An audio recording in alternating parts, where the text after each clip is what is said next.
Hello, everybody. Thank you so much for coming out for tonight's... Oh, did we just go live? Okay, let me try that again. Well, hello, everybody. Thanks for coming out for tonight's Classy Chicks Vintage Flicks. Tonight we're going to be talking about the 1950s classic, not to be confused with the more... Oh! I can hear myself. Hold on. What is going on? I'm like, oh my God. Jen, shut up, Jen. God. Golly. If anybody needs to know, this is what to expect out of tonight's chat. Colleen's with us tonight to supplement how weird our day and weeks have been. Heather has been filming all day, which is great for those of you that watch her channel, How to Be Fancy, because that means lots of fun videos coming out, because she just had an anniversary over there, right? And JL, our lovely JL, she is looking amazing, but she's in so much pain right now. She's got a bit of an earache, so feel better, JL. Yeah, so if all of a sudden I go, it'll just look like you're a diva ready to be like, whoa, right? Like taking my earpiece out. Loud. So this is gonna be a fun one, because you know when things are not planned out and things are weird, it gets crazy up in here. But yes, we're talking about Cheaper by the Dozen, which is an all-time favorite of mine, as well as I believe you guys as well. And it is the 1950s classic, not to be confused with the Steve Martin version, which bears hardly any resemblance to the book or the original movie. Yeah, so I was a little bit of the researcher, but before we get into that, I'm going to go round robin really quick so everybody can say howdy doody and all that kind of stuff. So, hello, everybody. Hi, guys. Nice to see you. Read your comments again. Yeah. That counts. That counts. And then over there looking lovely. Which lovely should we pick on first? Why don't we pick on JL first, since she doesn't feel good? That seems like a nice thing to do, is just pick on her all night. Thanks. Hi. How's it going? I feel like you're living the "it is better to look good than to feel good" motto today, because you're looking pretty good, girl. And she's like cuddled up to her wall. Oh. And then the glorious, colorful Heather there. Hello. Yay. I feel like I've been talking, I have been talking for about 7 hours straight, so now I've just got the giggles, so sorry about that. That's how we like you. By the way, that hair is a tutorial on your channel? No? It will be a tutorial coming up very, very soon. Both the hair color and the style. It's pretty. I just want to stroke the screen. It looks so pretty. I feel like every time I see Heather, she's more Technicolor than the last Well, you know, I'm a work in progress. If you want to know the honest truth, I was sweating so much under the lights that all my curls down here are straight and they're just pinned up.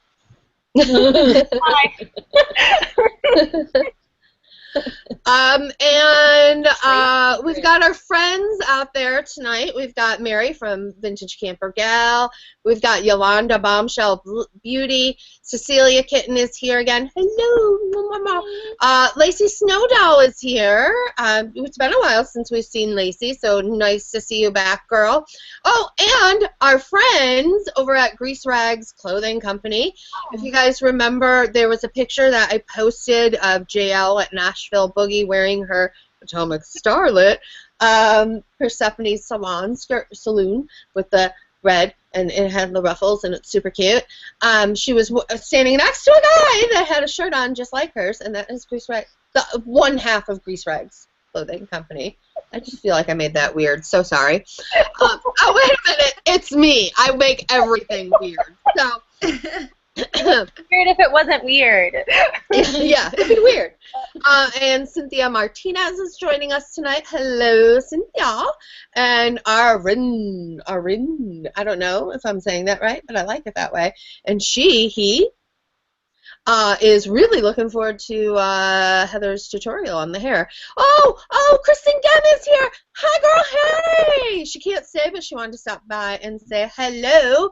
Kristen Gem has an amazing YouTube channel where she does makeup, and I adore her.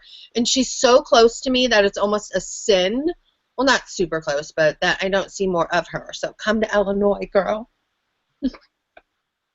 Because with that face, why would you not? Come on, feel the Illinois. And Juliana Island is here. She says, hello, everybody. And she loves everybody's eyewear. Yeah, we are all rocking eyewear tonight, aren't we? Hey, you're cool. Yes. What's with my face today? I feel like I'm a walking Muppet.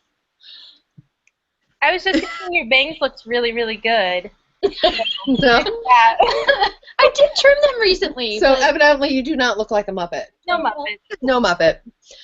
All right. So I am the researcher for tonight's movie. And I did, from what I could do and what I could delve into, there wasn't a whole heck of a lot of like fun movie trivia facts about the movie that I was able to find, but one of the things that I loved is actually one of my other favorite movies is Me in St. Louis, me at the fair with Judy Garland. I absolutely adore that movie, and the house that they move into in Cheaper by the Dozen is the same house from Meet Me in St. Louis. So I thought that was so funny because I was thinking that whole time when they were doing the front yard scene, that house looked so familiar. Makes a lot of sense now. Yep. I did the same thing while we're watching it, but I was like, is that the house Mary Poppins? from Mary Poppins? I'm like, no. Because I recognize it too, and they had a similar staircase set up, but then she's like, oh, and I was like, oh. And Lizzie Violet has joined us as well. Hello, Lizzie. Glad to have you here. As you guys know from watching the movie, if you were able to watch the movie, is that it is based on a novel done by the daughter. I believe it would have been in the movie. Ernestine or something like that. Ern is what they called her, E-R-N. She would have been the second oldest daughter in the movie. Her and one of her brothers co-wrote the book about her father and their lives together. It was published in 1948, and it was made into a movie just a few years later because it was such a smash hit, the book was.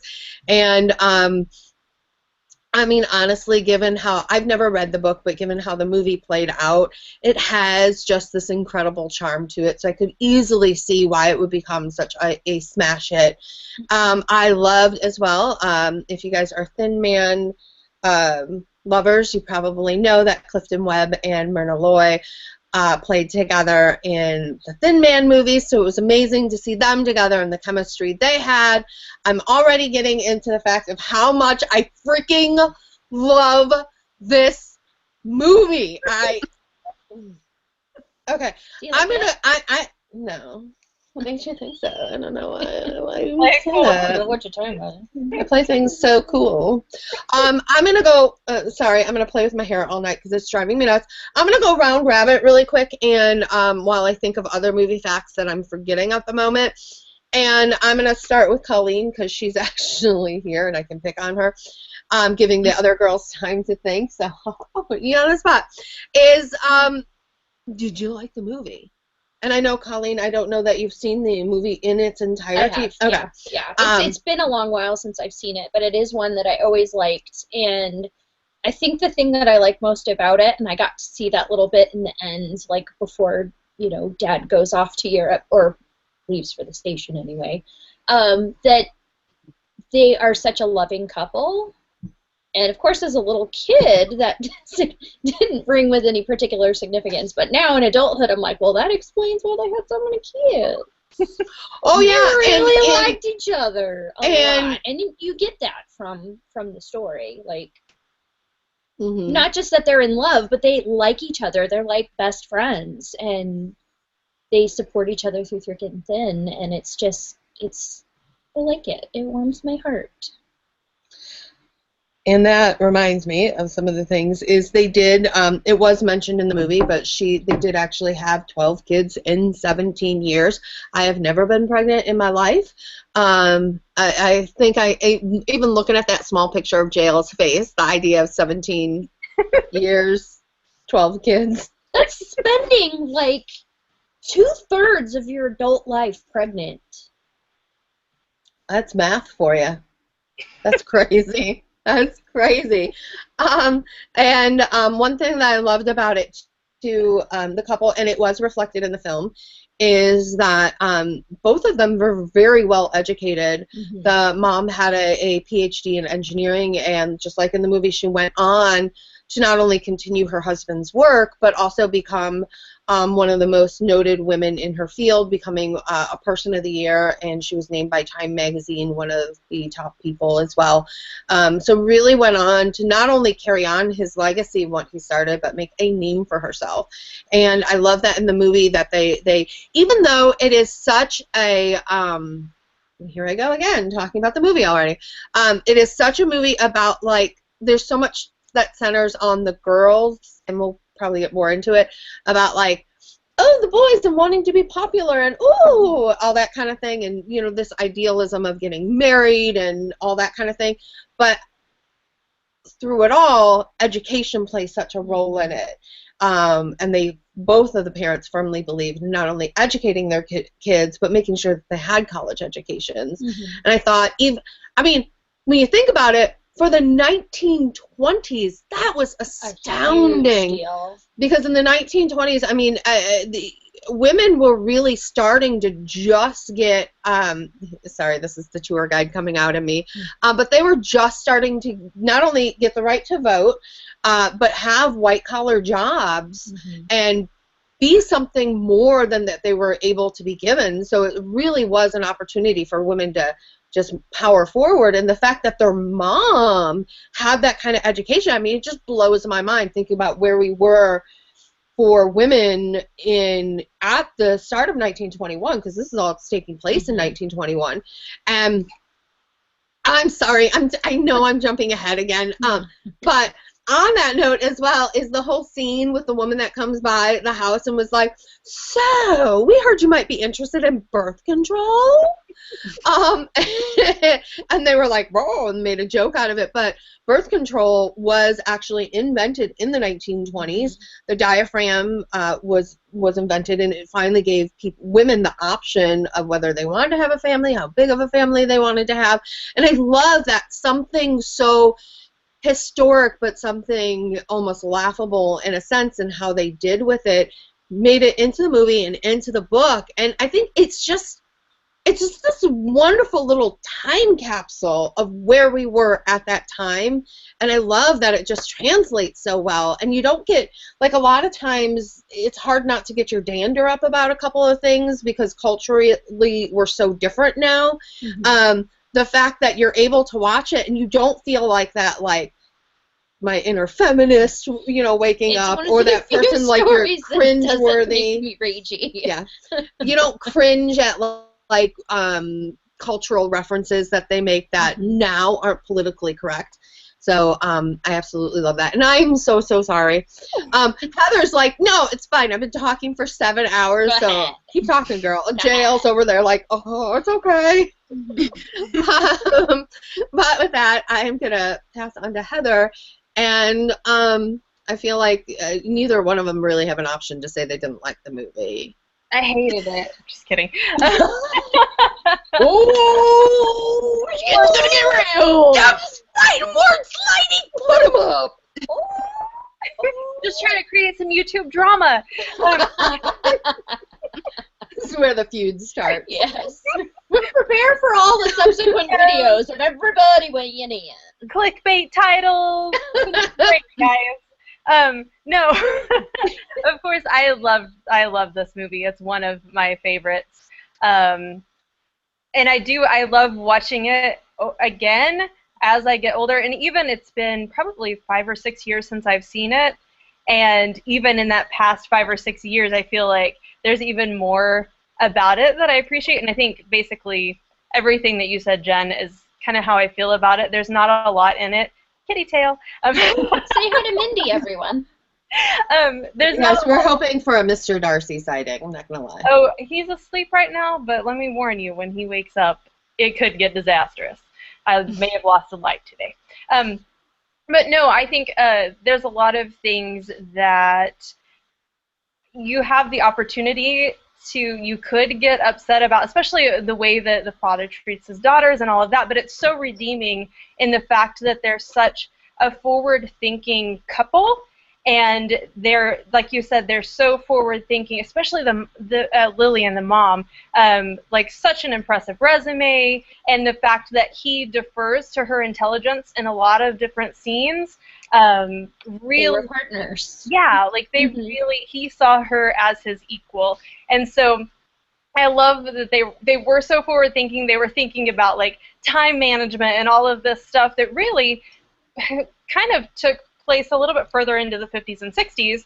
They were thinking about a lot of those things back in the 20s. So I think a lot of that is really kind of an interesting, like you said, time capsule look back into kind of where we were in the end of an era, like kind of that end of the Gilded Age and into the 20s. Sorry, cattails. She's just been all up in my girl since I got here. Yeah. I don't know. Oh, I love her. But yeah, so I love it, and I think that the more I watch it, the better it gets. It has to be the Mindy show. That's what she's trying for. It's the Mindy Project. Spin-off special. Look at that cute little one. What? I don't want to look at the camera. She's shy now. Oh, no. But yeah, so those are kind of some of the more, I guess, things that I found relevant this time through watching it. I think before I probably had focused a little bit more on the kids, of course, as a kid. And I actually remember thinking as a kid how annoying all of those kids were, and I couldn't believe that one family would have so many kids. See, and I'm the opposite. It made me want to have a family with 12 children. Oh, see, just like 7 brides for 7 brothers. Made me feel that way, but not so much this. It was the littlest one when our daddy is dead. Like that one part, I was just like, no little brothers for me. No, but how about that adorable part at the beach where he asks her to like button him up, and he's like, "Are you angry with me? You can't be angry with me." Yeah, no, they're definitely cuter now. They're older. But yeah, there you go. All right, in the comment section, after we get to jail, we're going to you guys. So let us know in the comment section what you thought about the movie, if you've seen it, or even your favorite part. I know we've got a couple of people that are talking about that as well. So, Jael, what did you think of the movie? It's a great movie, and I think, generally speaking, I actually find it like a really great comedy, because there's just so much ridiculousness with how the dad has the family organized, and how he treats the kids. And yes, maybe he doesn't seem like the most progressive dad, but when you think about it, like the way he treats his daughters and like the older ones, he's really doing it out of like genuine love and concern, because he wants them to be successful, educated women. He's not just trying to like marry them off and have them like have babies, which was what women were seen as, leading up to that point in time. So really his thinking, as much as it seemed like he was trying to hold them back, it was actually very progressive for a father at that time. He didn't want them to worry about the latest trends in boys. He wanted them to be like serious. And so, it wasn't about what was on the outside. It was about, the inside. So I think if you kind of look at it on that side of things, then he's actually like a very progressive dad. And I think honestly he was a very typical father, like insisting on going on her first date, which happened to be her prom, because he knows what boys are thinking, and he's not wanting his daughter to, fall prey to these boys. So I thought that was interesting, and just the dynamic between, the husband and wife. I think that's, it was really great the way they played off each other. Like Colleen said, they had like this genuine, not just love, but like respect. They really liked each other. They enjoyed being together. It was intellectual, and it was like that, intense, like true love, which is, you kind of look at it and you go, But theirs is a reciprocal relationship. It's something you should strive like for. relationship goals. So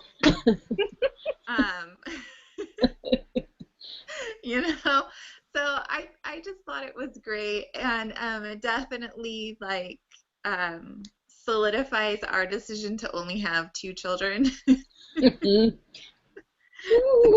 Stopping point, and the hilariousness of like the doctor just comes there and the dad insists on them doing like an operation. Oh, yeah. And then the doctor's like losing track of like what kid is who and who actually needs to be in there. I mean, that's birth control right there. Like, if you're not handle that kind of like responsibility when it comes to like children, like just don't go there. And like my uterus is singing that we stopped at 2. So my dad only had us 2 girls, and we were Katie and Colleen, and my mom is Kathy, and he couldn't even keep us straight. I have a girl, and I use their names like interchangeable all the time. I even get their birthdays mixed up when like for the doctor's office. I just make something up, and they're like, I don't find a patient with that birthday. I'm like, hold on, let me think about this. And 5 minutes later, I come up with the right birthday. So I can't even imagine trying to remember 12. It's just like, and are you even my kid?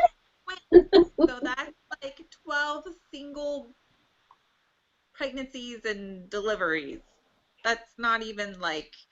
There's no twins there. Yeah, and I don't think anesthetic was in use until if I'm using my knowledge from Call the Midwife. Yeah. Wasn't until after World War II, so au naturel. Mm-hmm. I don't think they were even doing episiotomies then. No. Natural episiotomies. That a doctor performs or not. Ooh. But I will say this, going back to what JL said about like how the father's relationship with the daughters and how it seemed so like restrictive in some ways, like you can't show your knees, you can't cut your hair, which it almost, I think we've all kind of gone through that like with our families, but it seems like an exaggerated version of it in a way, because I don't think there was anything like so super drastic. I don't know, maybe like the Cyndi Lauper side shave or something like that was so super drastic, at least back in my days. But again, getting into tour guide mode, is in the 1920s, like the cutting of the hair, the raising of that was huge. I mean, people were freaking out. Yeah. Sorry, nature. Nature. Oh, it's moving this way. It's gone. I don't know if it is. Well, it'll be fine. It was very small. You'll never see it again. Showing basement life. But there was a complete divide, and even though these girls weren't like full-on flapper mode, the father even makes some reference like, you're not going to rouge your knees, and they did. They rouged their knees, the palms of their hands, the earlobes, basically everything, because the earlobes was to accentuate the fact that they had cut their hair, and now you could see more of that. I know, right? Mm-hmm. And they rouged the palms of their hands, because prior to that, you wore gloves out in public. You did not go out naked hands, and of course you didn't hold hands with somebody. I mean, that led to pregnancy. And of course, rouging the knees was to showcase that you were showing off the knees at that point. So, for him to have this reaction is actually completely normal. What would have been non-normal is to be like, okay, well, you've done it. I mean, I guess this is what it is now, and we're going to move forward. So, again, going back to what JL said, it seemed to not be so progressive, but it really was.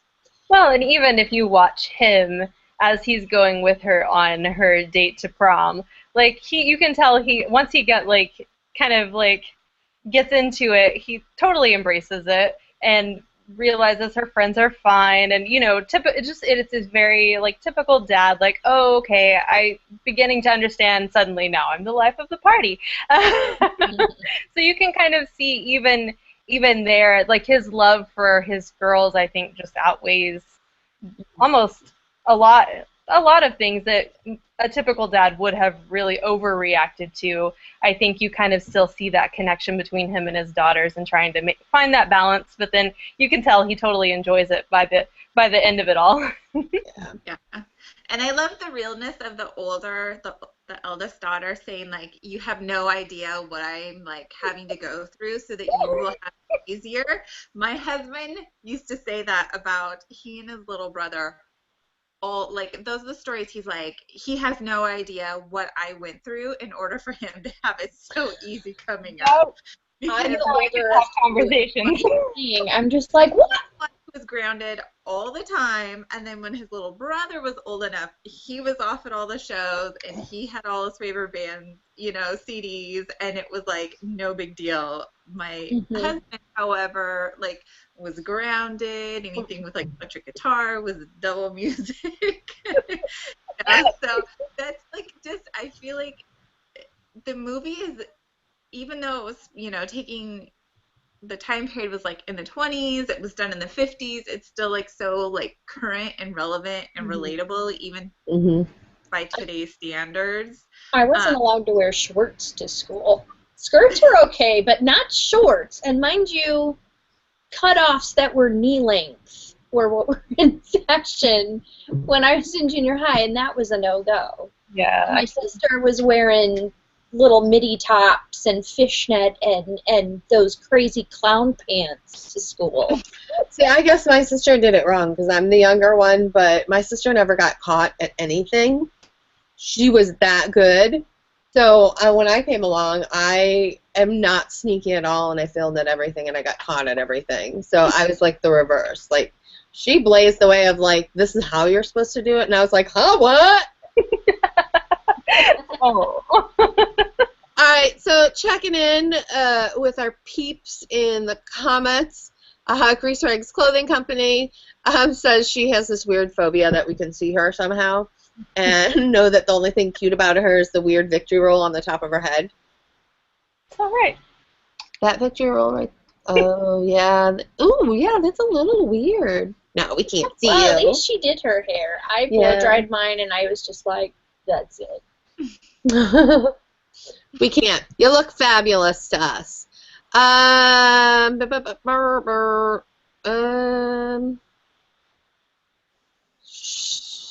on. There was okay. Autumn Dust 2. Oh, Veronica. I'm saying it wrong. Veronica. I got. Veronique Augusta. Yeah, okay. Hi. She just said hi. So we wanted to say hi to you, but I murdered your name. I'm so sorry. Autumn Dust 2 said she enjoyed the original Cheaper by the Dozen, but also likes the 30 and 40s mysteries like Miss Mad Manton. I love it. Mad Miss Manton. I don't think I've ever seen that. Oh, God, it's so great. It's a Barbara Stanwyck, and it's hilarious. All right, good to know. Yeah. We should add that to the list. Brittany Padilla says hi. So hi, Brittany. Vegan Vintage Geek says her favorite part, and I just lost it. Her favorite part is the lady from the Planned Parenthood coming over. They're like, let me introduce you to my children. Lizzie Violet says her grandma had 14 kids. So Lizzie, was it cheaper by the? I guess that wouldn't even be a baker's dozen. Well, that would be a dozen and lenier. And then a moose bouche. No. Amuse-bouche is small.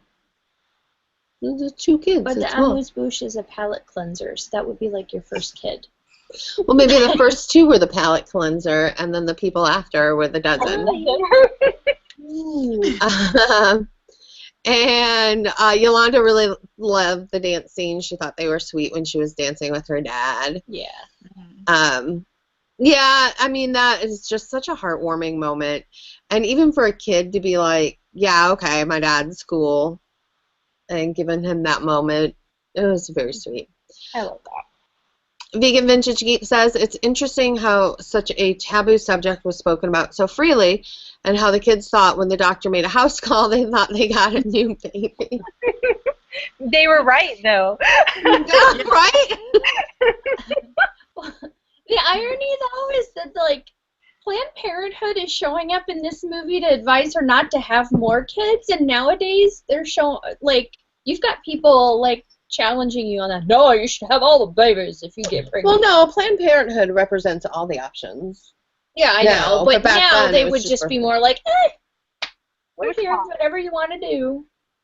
You know, but people are, it's the opposite end where people are, like, arguing against birth control and stuff now. It's weird. Bombay Bellywood 1 wants to see the hairstyle of Maria Felix. I'm not familiar with her. If you leave it on like the Facebook or YouTube comment, I will see what I can do. Or I don't know, maybe Heather. Heather's got real, I don't know. Maybe she's already on it. You don't know. Lizzie Violet said that remakes or reboots never measure up to this one. It's one of my favorite movies. The first time I saw it, I was a kid on the classic movie night. Yeah, I mean, I know they tried to modernize it when they did the 2003 version of Cheaper by the Dozen. But it just I don't know if you guys have seen it. It just, I don't know, to me, it just left a bad taste in my mouth. I like Steve Martin, but it was not one of his better moments. Well, I think they took a lot away from the family in terms of the parents and, like, their significance in, you know, industry and business development for the time. Like, it just sort of became a movie about, look at all the crazy stuff that happens when we have all these kids. You know, it's just And like, the movie is family film. it felt more like Mr. Mom Yeah. to me than. Was it the first one or the sequel where it was like competing families? Then it was like this weird, like, 2 large families, like, competition.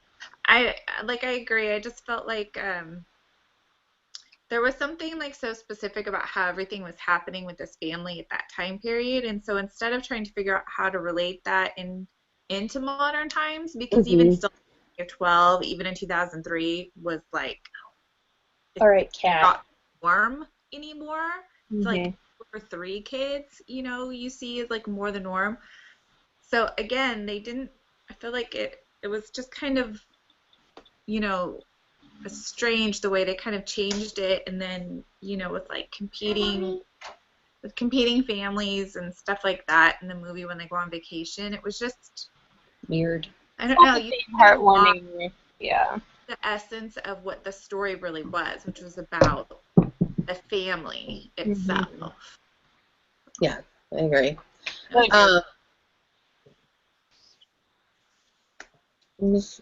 Sorry, I thought somebody was saying something. Lizzie also says she wanted to be a part of that family, but I think a lot of kids have that fantasy of being part of the big, huge family, except for Heather. Not for me. There's like, oh, hell no. It's a black and white fashion theme in the video. It is. I didn't even realize, too, that her and I also have red with our black and white. She trying to copy me. Oh, please, girl. You're trying to copy me. Oh, yeah, that's right. I changed into this. Yeah, I was wearing my first. Yeah, I've been at work all day, which is why this. Betty, you're the best. She thinks we're the best, but really you guys are the best. You know what? How about we're all the best? Vanilla Maya 98 brings up, can you imagine the phone bill for 12 teenagers nowadays? The data. Oh, the data alone. The boys and the sports thing. See, that would have been a good 2003 film. Yeah. Because it's a lot of money. Betty, yes, stay tuned to How to Be Fancy's channel because that gorgeous hair you see on her and the color is going to be up on her channel. Vegan Vintage Geek says her dad hated ripped jeans. He said she could only wear ripped jeans if it happened naturally. And it did happen naturally when my pant leg got caught on a nail as I walked out of the house. Oh, that's so funny. That sounds like we already know what Colleen's thing that she couldn't do. Was there something for you guys that was absolutely not in your household? Fashion was it? Oh. It was funny too. The no shorts rule was so easy to break. I just wear leggings over it. To decide was a no-no. What was that? Can you start again, JL? Yeah, my dad had an issue. It's probably the most ridiculous thing that he could fashion statement that he could take issue with, because I was very Punky Brewster when I was a kid, because I'm a child of the 80s. And then my teenage years was in the 90s. So, but in late 80s, there were the it was kind of the hybrid between leggings and tights when you first started getting the footless tights, and they had the lace across the bottom. That was the start of leggings, but you didn't wear them as pants. You always wore them underneath a dress skirt or a skirt. My dad would not allow me to have a pair of them. I was not allowed to wear footless tights. He's like, no. And footless tights, it was not okay. He hated them. I don't know why.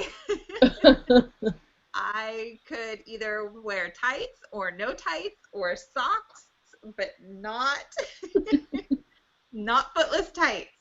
Do you remember the little skirt legging combo where it was all one piece? Or it'd be biker shorts and a skirt over it? Uh-huh. Yeah. What was that? I had those. I still wear biker shorts sometimes under my skirts. Yeah, but they're not showing. No. Not gonna lie, I don't mind that look though. Because the leggings with oversized sweater thing was very big, so I could wear that. But footless tights? No. With the legs on the bottom? No. No.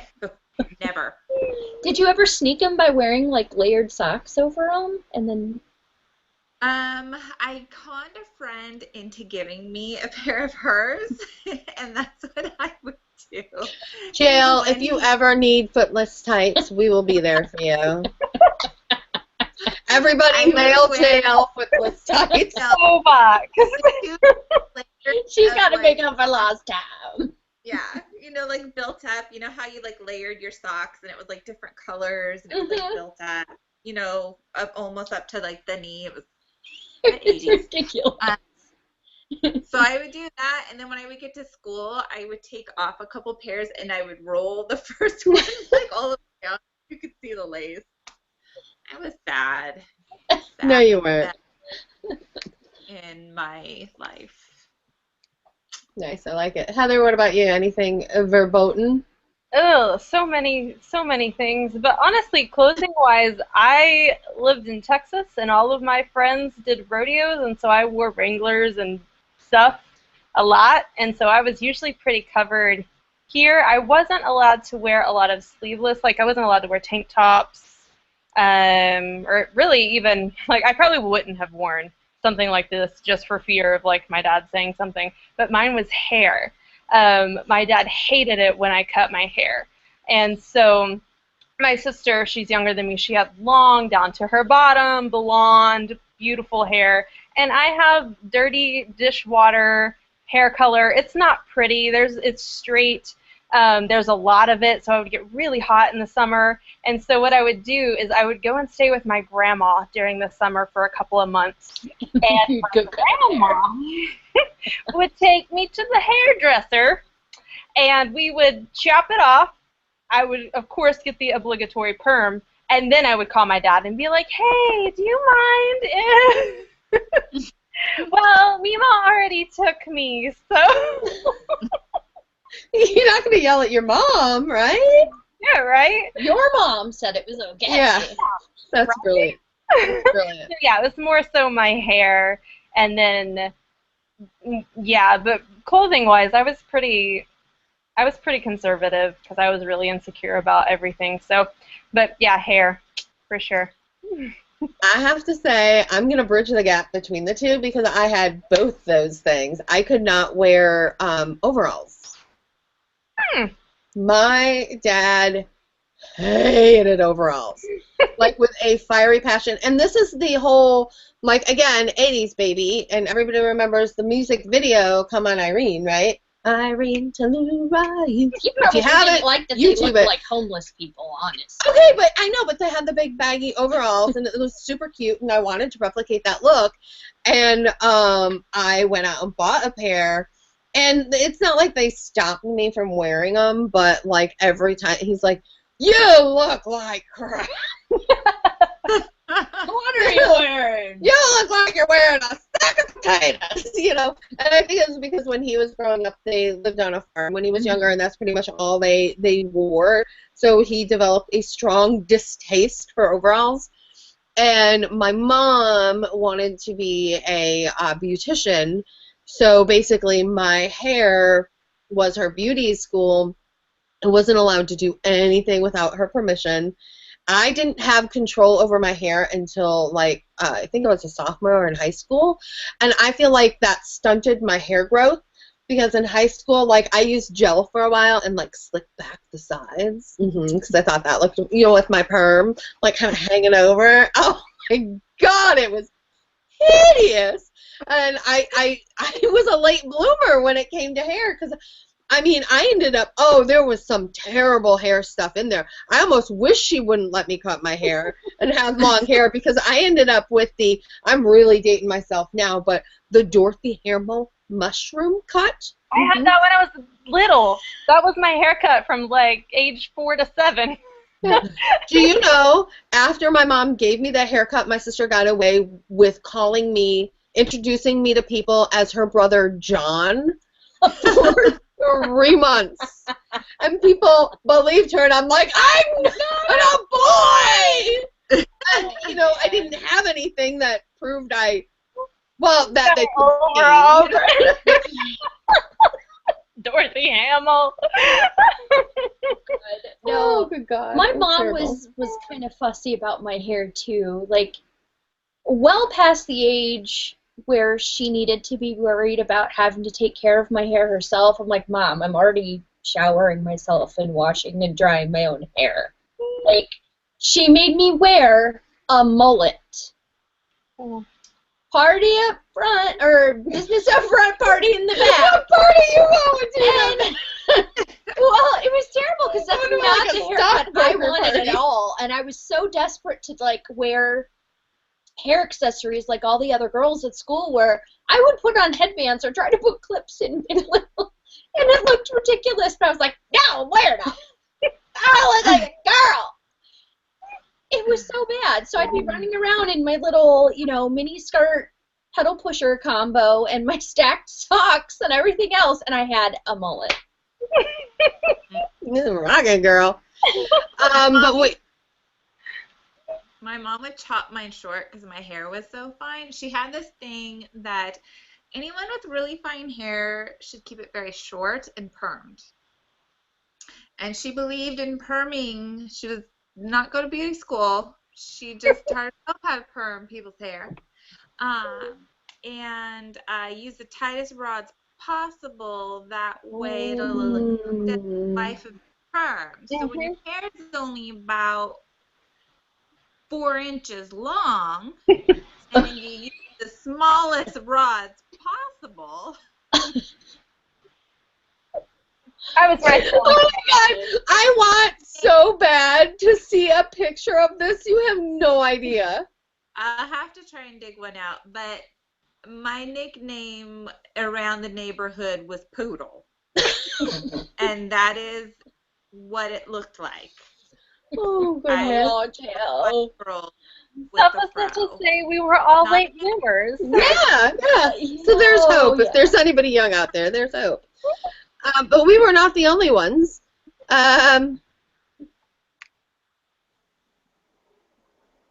I Daisy B said her parents didn't allow her to have red nail polish or any other color was, or even okay, even black but no red. I guess red was too sexy because it was jungle fever, right? Is that what it was, Jill? No, wait, jungle red. Jungle red. Sorry, I was trying to reference one of our. Was that our first? Yes. Movie talk? It was. It was the women. Oh, yeah. Vintage Vegan Geek says she wears footless fleece leggings in the winter so she can wear her vintage style dresses or skirts. I wear those too. Mm-hmm. They're perfect. Oh, they're so warm. They're perfect. Because it's nice too, because if you're indoors and you're hot, you can just peel them off in the bathroom. I even wear them under my pants, and then it feels like I'm wearing pajamas everywhere. And then you have nature's fleece leggings on because it's winter and you don't shave your legs. Yin Young Yang said, I could curl her hair for a while. Oh, she couldn't curl her hair for a while because her parents used to say, who are you trying to impress? Mm-hmm. Don't you wish little you would be like, myself! Myself is who I'm trying to impress. You're like, I'm going to do it. I think I look good.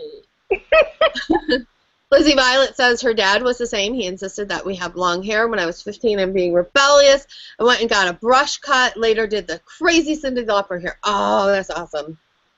I chopped mine off at 15. I got the angled Oh, I had that. thing. Mm-hmm. I couldn't get the undercut. My mom wasn't having that. But Lizzie's dad wouldn't talk to her for 2 weeks after the Cyndi Lauper cut. I feel you, girl. because my dad also thought that ladies were supposed to have long hair. Apparently all dads in the 80s and 90s. Yeah. That's how everybody knows you're a girl. I just put the pink bow in my hair and I'm fine. Just tape it to my head, which is what my mom used to do because I had no hair when I was a baby, so people would know she'd tape a pink bow on my head. A lot of people do that with baby. Yes. So thanks, Vegan Vintage Geek, for the tangent. We love that. Lizzie says she loves this, we should do a scandalous Betty Davis movie discussion. I love her. Double indemnity. Betty says that's Jezebel. Yeah, that's... Oh, Jin Young Yang says, everybody is so pretty. Thank you. Who are you trying to impress? Who are you trying to impress with those curls? Yeah. Jezebel. I'm evidently not trying to impress anybody. I'm just lazy. Yolanda said the scene with everybody getting their tonsils out was crazy. It was hilarious. And when you think about the fact that this was all based on real life. Right, that's what I kept reminding myself. Like, I wonder, like, was he, like, timing? I can make you more efficient. Because I'm like, yeah, could you imagine saying to your doctor, like, oh, you're going to take out my appendix? Well, can you just come to the house and do it here? I'll have a little makeshift operating room. It'll be fine. The poor camera. Betty also suggested that we do a live stream session on how we were inspired to create our rockabilly vintage lifestyle, but also I know Heather doesn't necessarily classify herself rockabilly, but she definitely dips her toe quite far into our waters. I have too. I love her style. Her style, you know what, it's funny because, yeah, when I think about, like, trying to classify your style, it's just a Heather style. It's, you know what I mean? I wake up. Because you wake up looking like that. Vintage Vegan Geek said, when my dad saw the father going to the prom with his daughter, my dad turned to us older kids and asked us when our prom was. And unfortunately, he passed away before any of them went to prom. Oh, that's too bad. I do have to say, like, this film is because I lost my dad a while back, and this film makes me very nostalgic as well for that time. Because he used to try to teach me to waltz and stuff up in the kitchen because him and my mom used to ballroom dance. So it just very much brings this nostalgia of my own childhood of with my dad. Even though it's not really anything like it, but it has, like, I can't remember who said it, but I think it might have been you, about like that, just like this film just has that overwhelming, like, warm, fuzzy, like, envelope of love that you just wish you can transport yourself into, and it does that thing that good movies do where it breaks you out of your reality and puts you in that warm, fuzzy envelope for a while, which is why my phone started blowing up with, like, little, like, bling blings, like, good God, I forgot how horrible the ending to this movie was. And just crying emojis, you know. And I can hear their having like a weird week and you watch this movie and you're like, oh yeah, this was super funny, that movie with like 12 kids and the crazy dad, and then all of a sudden they get back and the kid's like, our dad is dead. I know, I'd forgotten about that part. Mhm. So I was like, yeah, she's sitting next to me and I see her doing this, like, no, that's not how this ended, is and it? I'm over there like, And I'm just going, oh shit, she's As soon as I saw the poster and started thinking about it, I was like, oh no, I have to watch this, and I know what happens. Yeah. yeah, Right. and I was just like, I oh. was like, I'm stressing out, so I'm just gonna let it all go. I was like, 5 minutes ago, they were dancing at the prom. God. God, so God. terrible. He was dancing with Thelma Lewis. Yeah. You guys know, speaking of subject change, the girl who he dances with in the amazing green dress, Green dress, I love her. love her, thought she was Shirley Temple, looked it up, it's Thelma Lou from Andy Griffith's show. It's Barney Fife's Thelma Lou. I was like, oh, she's so familiar. Is it Shirley Temple? No. Oh, no wonder why I was so charmed by her. She It's is like, cute. there are moments to this film that are just, like, burned into my memory, like the prom date showing up in his, like, car, that green dress, the girl at the prom, well, honestly, her dress as well, that scene at the beach where they're all, like, which, by the way, did anybody else notice the, like, 1950s take on the 1920s? I'm like, that's 1940s hair you got going on there. That is not 1920s. I think I saw one freaking spit curl, and that was about it. Even the swimsuits, like, that the other girls were wearing were slightly on the 50s and 20s. Well, her 20s bob all of a sudden turned into like a 40s lady. Yeah. I found that charming, though. I love it. I mean, you can only do so much. They did their best, but I do remember looking at the suits, going, "I want all of those." Yeah, I know, right? And all the little neckties and collars and Yeah, well, we were talking about that. Like, I can't do drop waist because I just don't have the figure for it. But I'm like, her prom dress, I so want to make like a regular waist version of that. So I'm thinking, can I get that done before Viva? I don't know. But I just love how, like, the ribbon and okay, sorry, And the ribbon in the ruffle, back of her hair, yeah. matches the sash of her dress. I'm just like, and just like the fall of the skirt and the way the ruffles were, it was very much like, I don't know, just like very flowy and not like, hey, I'm wearing a skirt with a ton of ruffles on the bottom. I loved it. It's one of my favorite, like, well, as fashion and the house, the interior of the house with everything being dark and kind of that Art Nouveau feel about. I love the set design of this movie so much. Even the school set, the beach, like the lighthouse. I love all of the different locations, and especially their house, the inside of it. I want to paint my walls every color in the wallpaper. Like, I loved the set of this movie so much.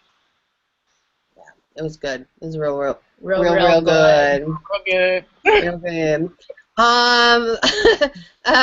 A couple talks about how long it took people to wean themselves off an 80s perm. Jail's like, I weaned right away. Not that I've contemplated one since then in times. I'm not gonna lie, I thought about it getting like a wave, not like a perm, but like a wave. Little after my one and only perm, it's not ever gonna happen again. I just feel like with what I've done to my hair, it probably would hate me for it. There have been a poodle resurgence around like 17, 18 because I thought that would be hilariously cute. How'd that work out? That out, there was a mushroom cap phase, so yeah. I want pictures!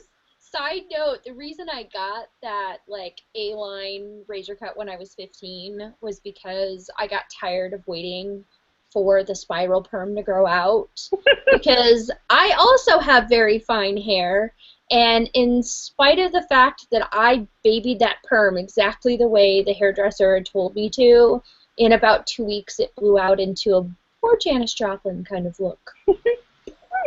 That actually could be what you get yourself some headbands. And Yeah, but you know, once it starts to grow out and the rest up here is straight, and then from here down it's like, yeah. Oh. Editorial. Yeah, exactly, editorial. It was frizz. It wasn't fluff. Which JL and I have had that argument with her. In Vegas last year, actually. Because I started having flashbacks. I was like, what is this? Roxy's here. Hi, Roxy. I feel like we haven't seen you in a while. Thank you so much for coming by. We miss you. She is a natural blonde. She was never allowed to dye her hair, hence she is now pink-haired. She's part of the club. Daisy B said, this is so cool! It's my first time joining in the live chats, and she is having a ton of fun. Yay! PL Official says she is loving Heather's hair, and she's loving Jail's hair. Thanks. It's okay. Okay. I watched it. I was gonna pet your head, and I just and then she hit me in the face. No, I'm a hot mess today, so believe me. But you know what? We're all friends here. We can show up a hot mess. Thank you very much, Betty. Can you guys hear me? I didn't accidentally mute myself, did I? No. Okay. Thank you very much, Betty. Yeah, Yolanda said the ending was sad and unexpected because I didn't think I had ever seen. She didn't think she had ever seen it before. I know it's like you don't see it coming, but it's just I just love that it is almost like this incredibly beautiful love letter to her family and her dad, and I don't know. I'm just so glad that they wrote it. It tells like life. It doesn't tell like a fictional story. So I think that's what's so charming about it is it's not like, well, this happens and then this happens and then this happens. It's just the story of their family, and I think that's what makes it so like kind of endearing, and you can really feel like you're part of their family because you're not going from event to event, but it's just like the telling of their family story. More like a memoir than. Right. Yeah. Mm-hmm. Betty says, true, the script's totally about how family is made up of so many dimensions. Mm-hmm. And every time I watch a movie, I cry. And we were not the only ones who noticed the 50s and 40s making an appearance in there. And yeah, I'm definitely going to bring the waist up. A lot of people think I'm, well, a couple people, 2 people. You should. It's a lot of people that I should do the dress. And yay, Roxy's on her iPad. Yay, I love that. And she can join in the chat, so maybe she's been there. We just didn't know. I know, it's wiggly. Jin Yang is asking about. I know. I was it's gonna, because it doesn't really, so it's gonna come back to it. And then they also did a follow-up to the original book titled Bells on Their Toes, and it was in 1952 made into a movie as well, which I do believe I have seen, but it doesn't stand out as much in my mind. I don't know if I've seen that. but that could be homework for anybody who wants. They can follow up and watch that one as well. And then, as Colleen pointed, Jin Young Yang asks, what's your favorite red lipstick? I do not wear red lipstick because I cannot wear it. I have incredibly small lips, and it looks weird, and it does this, and I have resigned my life to pinks. And my favorite almost ready pink is actually a custom blend that was made for me by Bomber Betty. If you have never tried her lipsticks, go check her out, Bomber Betty Cosmetics. I love her. And she has a range, but she also does customs as well. And it's a very, very, very deep, deep pink that almost leads into red. And I can't remember what I named it. It was something weird because she lets you name your stuff. I don't know. It was some inside joke. Oh, I think it was Blow on It. That's right. Yeah. Whatever you think that's in reference to, you would be correct. Moving on to people who wear red lipstick. It's a good story, too. Someday. Yes, I do. I live in red lipstick, and I have a lot of different shades.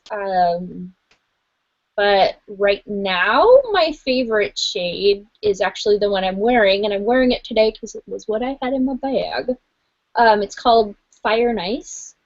Oh, Revlon? Yeah, it's a Revlon color. Isn't that one of the originals? I think so, and I think I started wearing it again because of Game of Thrones, because it's on Fire and Ice. I'm a dork. One of my favorites, too. I go back to that one a lot. And I like... I mean, everybody goes on and on about Ruby Woo. I do like that one a lot. But my ultimate favorite red shade ever doesn't even exist anymore, and I'm very sad about it. It's okay. I told you. Jessica can make you a dupe. Yeah, you know, I probably should talk to her about it, because I think there's enough in the tube. I saved it. She could. JL, who is my makeup guru, the person I go to all the time, because she... does it so well. Seriously. Seriously. When I see her in video, it's great, but when I see her in person, I'm always like, your makeup looks so pretty. Like, it takes me a good, couple minutes before I'm like, what'd you say? True. I have to get, better lighting, because I always feel like it just, I look at myself, and then I'm, on video, I'm like, that is not what my makeup looked like. It looks so much better. It looks good, though, so. Gosh, my favorite. I have a few different ones because, there's different tones of red, and so sometimes it kind of depends. My favorite kind of more, pink-red hybrid is Cherry Picking from Wet n Wild. It's they're long wear in it, but the tube lipstick, it's their 4-hour long wear, whatever. I love that one because that one's good. If you're not quite ready to hit the full on red, it has just enough pink, but if you do more of a straight up red liner with it, then it makes it look redder. Or if you do a really deep pink or fuchsia lip liner with it, then it kind of brings out the pink. So I like it because you can kind of go either way. So if you're traveling, you can bring one lipstick and 2 or 3 liners, and it'll kind of change the color of it. So I really like that one. Some people don't like the formula because they think it's a little dry, but I just dab some chapstick on and then put everything on, and it's fine. Other reds. What's your favorite siren red? True red? Oh, man. It's so hard. Well, we won't push you. You did give us a good one. Yeah, I used to be... What is that? The other one from MAC? Because I'm not a MAC girl anymore. No, but me neither. Not the Ruby Roo, but... Is it Russian red? Yeah, I used to be a hardcore Russian red.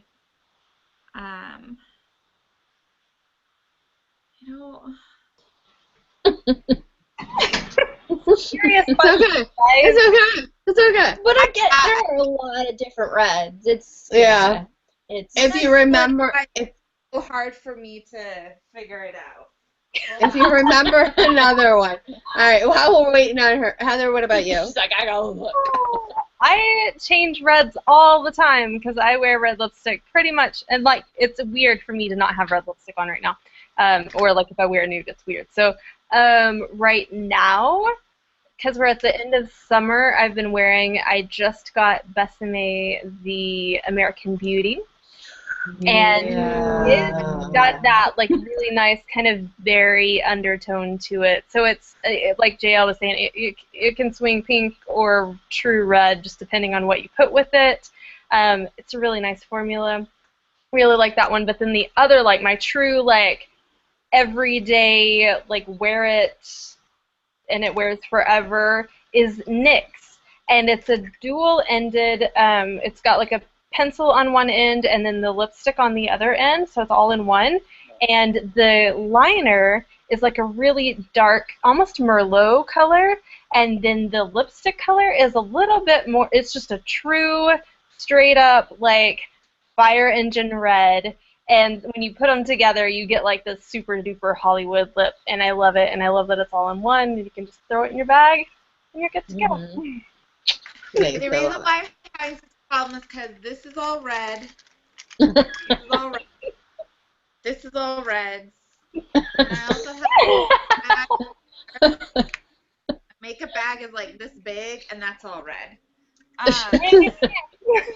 Yeah, you definitely have more reds than I do, but like yeah, at Ford Adventures loves that you went to investigate it. Sprays that are pink. Daisy B got her first red lipstick and a nicer red lipstick from L'Oreal that she really, really enjoyed. Betty also believes that you might have been referencing Russian Red. And Blanket Ford Adventures is like, Heather girl, your lipstick is gorgeous. She saw it on Snapchat. It's metallic, and she loves it. Yin Young Yang is in love with Jail's lipstick collection. And Lizzie says, ColourPop has some great reds, and NYX is the best kept secret, according to Betty. Roxy says, Jail, you got some red issues. No, there's no such thing. I have to disagree. No, but the only person who can tease us like that is Roxy. Yolanda says, you just like her. Yeah. I think one underrated one is Mia Moore from The Balm. It's like a really great, just like straight up like red. It's not like super orange. It's not super pink. It's not super cool. It's not super warm. It's like just like True red. hue. Really good formula. So that's Mia Moore from The Balm. It's a really good one. Which The Balm is going to be 50% off tomorrow. Website. Oh, on the Balm's website? Oh. Yeah, you were just asking me about that. They're like I love their makeup remover. Yeah. There's stuff that breaks up the eye makeup. I can't think of it. It comes in a little like tin. It looks like ointment. It reminds you of like petroleum jelly and an ointment. I love it. But it works real good. Real good. Real good. Real good. All right, since we are 12 after 10, so we're a little bit behind schedule, does not mean you guys are getting off of the question. You can't do that for this movie. It's not possible. You gotta do something. All right, so the question everybody hates that I only let them out of one time in the past, and they were hoping I would forget about it, but they were wrong. I did not. If you had to replace one person out of this movie, who would it be, and who would you replace it with, and who can the movie not survive without? And this can only be relegated to main cast members. And looks the most tortured right now. Look at Heather's not even Jail looking. looks pretty tortured. Neither one of them, they both are refusing to look at me. Jail's just melted on a screen. And you guys in the comment section are not out of this as well. You got to say this as well. I will start. And I don't think this movie can be done without Clifton Webb. I think, to me, maybe it's my own daddy issues, but he's the heart and soul of this movie to me. I think as much as it, like, gut-wrenchingly, like, makes me want to puke a little bit, I would say maybe Myrna Loy. But I would want to, oh, God, who, okay, this is horrible, because I know who this is, and I'm having a hard time coming up with it. Who was the woman in It's a Wonderful Life? Oh, crap. The wife? Oh. Her. Um, Her. Right? Yep. I'm Googling right now. It's a Wonderful Life. Here's some information about It's a Wonderful Life. Oh, really? Donna Reed. Oh! Though the relationship there, it's so, I don't think, now I will put a footnote on this and say I don't think it would have been as special without the two of them. She's going to hate me so hard. All right, I'm going to you next then. I would probably say the opposite. I liked Myrna Loy a lot as the mom, and as much as I like Clifton Webb in the movie, there's a part of me that thinks it would have been great with Rex Harrison as the dad, because he's just amazing. Who? Rex Harrison? Mm-hmm. Huh. Huh. Because he always comes across as, like, very... I gotta Google him right now, because I feel like I can't picture it. Because I love him in The Ghost and Mrs. Muir. He's just good at Oh, everything. He's good at yeah. everything. He's just got this commanding presence without coming across as intimidating necessarily, unless that's what he's going for. He's real good. See that. Yeah, I think that, yeah, I would probably, that would be my change. I don't know. This is not. I'm going to jail. She's not happy about it, neither. Sorry. I'm having a moment. Oh, I'm sorry, girl. Okay. I'm gonna say, and I don't know, like, time-wise, if it's the right No, that's okay. You can cross time streams. period, but I don't feel like this movie would have worked without the parents being who they were. I think that relationship and the way it comes off screen is so specific to those two actors. So I would actually swap out the eldest daughter with the eldest daughter from Sound of Music, because I feel like it's that oldest daughter teenage angst. I think they would be very interchangeable. And that's what I would do, because I couldn't pick somebody else to be the parents. So just, for me, like, that's set in stone. Like, this movie would just not, it would not be Cheaper by the Dozen, and you would not get that same feels. Fuzzy envelope.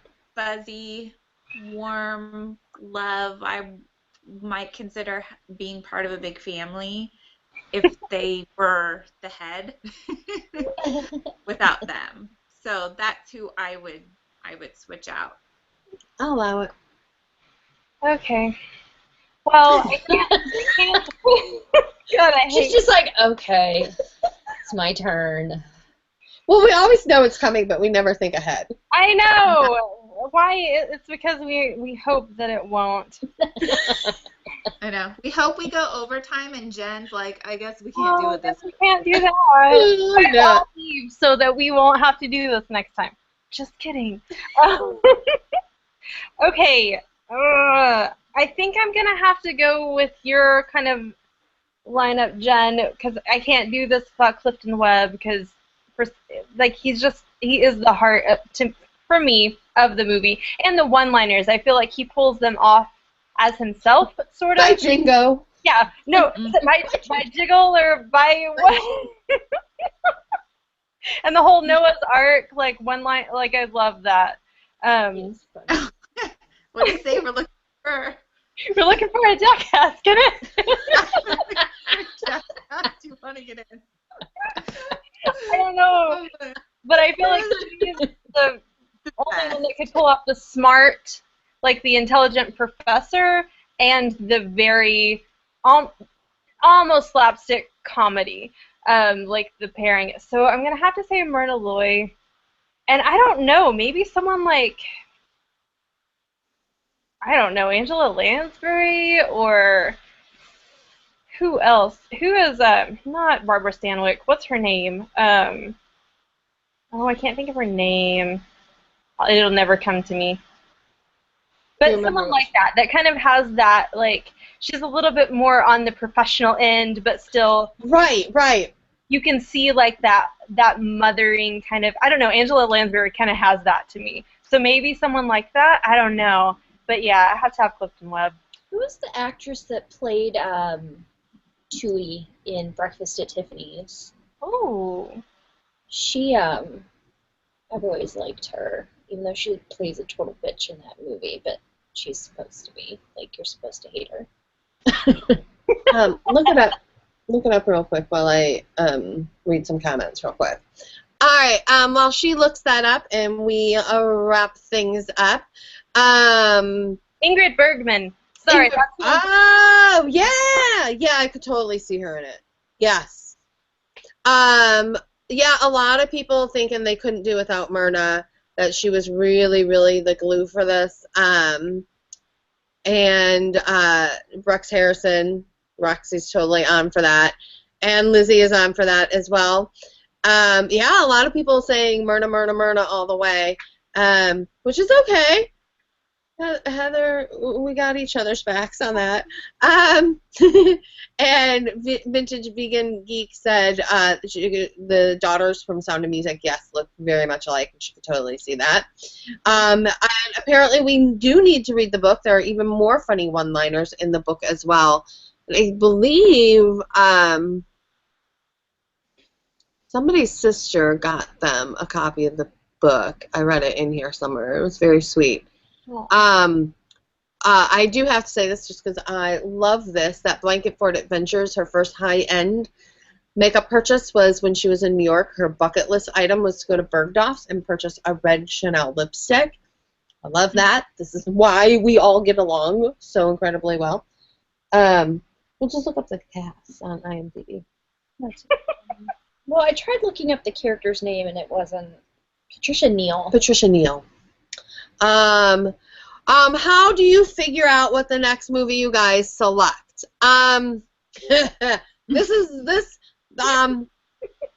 We choose them, but we forget to tell people, and we are trying to get ahead of it. Normally we will announce it. This one was only a couple days before this because of life got crazy for all of us. But we try to at least give a week out, and we announce it on, if you follow any of us on the Facebooks, the Instagrams, the Twitters too, we'll let you know what movies we select. We're actually physically trying to get to that point where we can say at the end of these what movie we are selecting, but it literally is so hard for us to pick a movie that we spend usually an hour after the chat basically talking, laughing, and then being like, okay, now we need to select a movie. Like genres have we done? If there's something that seems like seasonally appropriate, like last month we did, a summer flick, so all those kinds of things, like, do we want to do something like actor, actress specific or genre specific? Have we done? So we kind of like go through all those things, and then we take into consideration like what people have suggested, what's on Netflix, what's easily accessible, because sometimes we're like, oh, that's a great movie, and then you can't find it anywhere to rent. So it's a process. It's a process. But we try our best. I'm going to nominate Mad Miss Benton because that one's actually, I think, fairly easy to come across, and it's really funny. It is a murder mystery, right? It's kind of a slapstick whodunit. It's as much comedy as it is mystery. It's got some really hysterical moments. You know that's going to be the thumbnail, the face I just made. There's wild animals running around. It's crazy town, and it's funny. Don't bother to knock with Marilyn Monroe or Sabrina with Audrey. Yeah, and continue to give us movie suggestions because we probably won't decide tonight. We'll probably decide via the text messages over the coming days. So continue to let us know what you guys think for the next movie, and we will look into it. We are really over time, so thank you guys so much. You guys came out in force tonight. You guys make this so much fun. You add to the weird madness, and we love you guys for coming out and seeing us. But be sure to follow us all on the social medias. You can find Heather as How to Be Fancy, and I believe that's Mr. Darcy. Mr. Darcy. Oh, look at your face. Oh. He was looking at me. Oh, yeah, he wears a bow tie all the time. I know, it's so hard because the only way we can see his face is by not making a sound and letting her talk, but we can't. But you can't stop making noise. I know. In play mode right now. I'm like obsessed with And Mr. Darcy does have his own Instagram page. I think, what is it, Life with Mr. Darcy? Life with Mr. Darcy. He has his own little page. Mm-hmm. Yes. And yes, Trying to she made him watch Pride and Prejudice. I did. He's also reading the book. He has a book club. My cats won't read the books, they just eat them. You can follow Colleen if you want on Instagram and Twitter, I think. She doesn't do much, but when she does, it's great. I'm not on Twitter a No, lot. Instagram as Tipsy Vixen.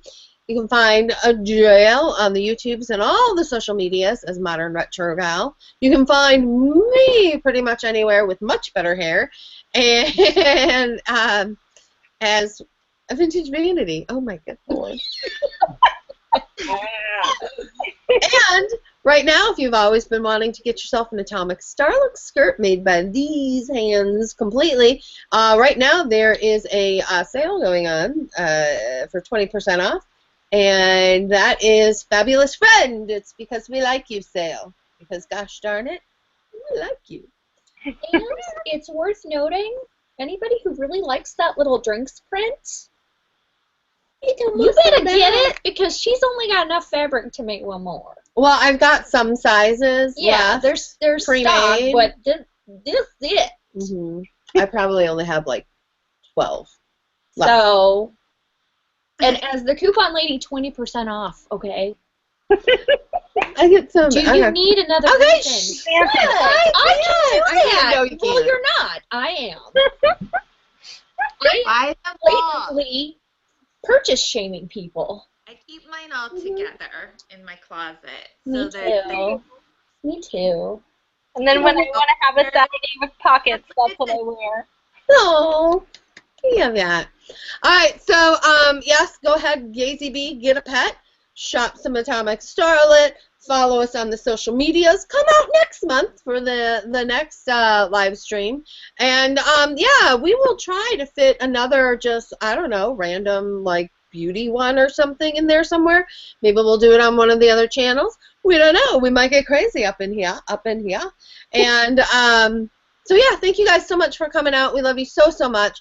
And round robin to say a good night. Good night. Good night. Goodbye. Farewell. I'll be to say goodbye. I hate to leave And leave this pretty sight.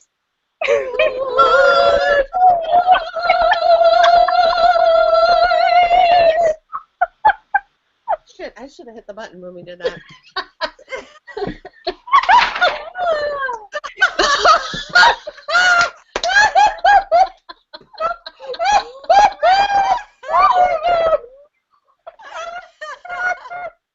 What's going on there, girl?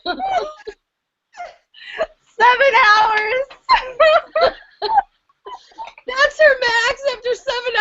just goes to shit. The walls come down. My glass slipper is gone. Oh no, midnight. Bong, bong. Well, now I've seen an arm and not just an ear of your husband. Oh, all right then. We are tearing the place down. Wow. Good night, guys. We love you. Bye.